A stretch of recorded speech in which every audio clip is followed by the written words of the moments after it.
Gente, deixa eu voltar aqui a conversar com o advogado Hugo Vilar, né? Regime de bens é o assunto de hoje aqui no quadro Seu Direito. Muitas perguntas. Eu acho até que a gente vai precisar dividir esse papo em dois. Já fica o convite aí, vendo a sua disponibilidade. Eu já ia dizer isso. Vamos agendar. Vamos agendar. Deixa eu ver aqui, ó. A nossa telespectadora ou telespectadora, Luzia. Pergunta ao advogado: sou casada no papel, mas já estou separada tem 3 anos. E já estou com um outro relacionamento, mas ela não se divorciou. Como é que fica a situação dos bens desse primeiro casamento? Tá. Novamente a gente vai para a formalização e o que é a verdade, como está exposto ao mundo. Aquele primeiro precisa fazer a divisão do que tiver sido adquirido lá atrás, certo? Porque você tem um momento, né? Voltando àquela questão do momento da intenção. O primeiro já está claramente para a sociedade, já foi devidamente externado pelo primeiro casal de que já estão separados, certo? E já tem um novo relacionamento.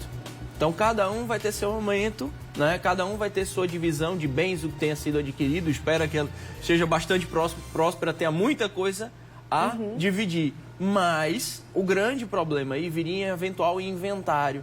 Em caso, né, bater na madeira de falecimento, teria de fazer a divisão analisando cada pedaço, cada época, tudo bem direitinho. Entendi. Deixa eu aproveitar essa pergunta e já conseguir aí ampliar esse questionamento com relação a um novo relacionamento, casamento. A Luzinete tem uma pergunta semelhante, mas ela pergunta o seguinte: o novo relacionamento, aí o esposo, a mulher, tem direito a esses bens antigos do outro relacionamento, ou é só a questão aí desse casal, os bens dizem respeito a somente eles? Não. Voltamos para o mesmo fato da união estável. Tudo depende do momento que fique caracterizada a união. A partir da caracterização dessa união para a sociedade, para o público geral, aí você passa a comunicar os bens. O termo bonito, o termo técnico correto era a comunicação dos bens. Certo. Né? Então vai ser a partir daquele momento. Se ele não contribuiu em nada naquele momento passado, então não tem como comunicar.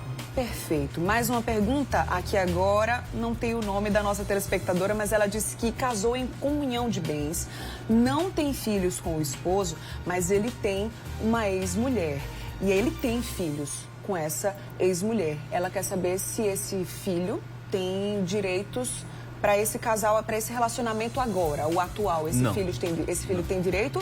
Não. Tem, aí a gente não vai estar falando em regime de casamento, a gente vai estar falando de regime sucessório.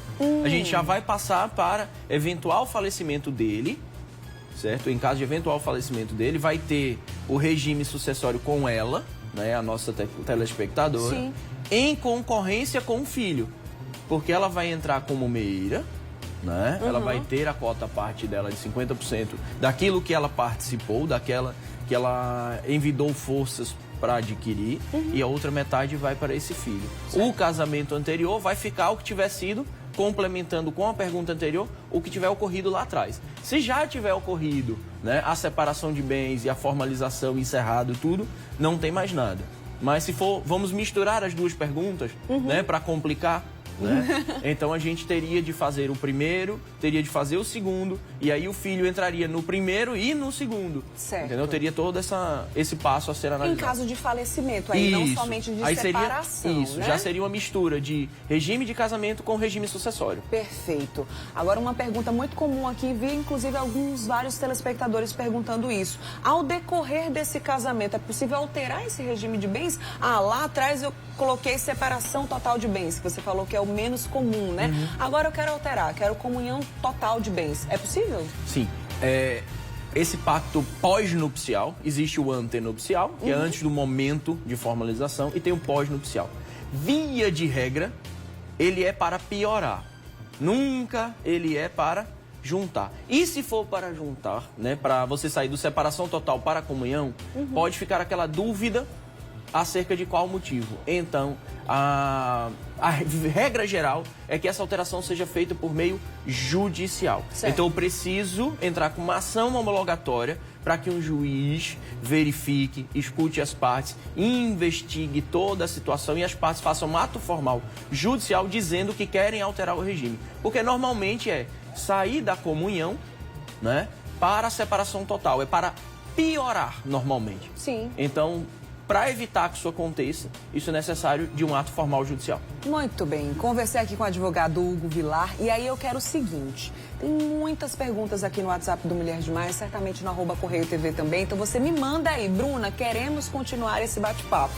Me manda lá no @CorreioTV, diz aqui que você quer que sua pergunta seja solucionada aqui também pelo WhatsApp. E aí a gente vai ver com a nossa produção, mas já separe sua quarta que vem. Pode deixar. Obrigada, até a próxima. Obrigado, até a próxima.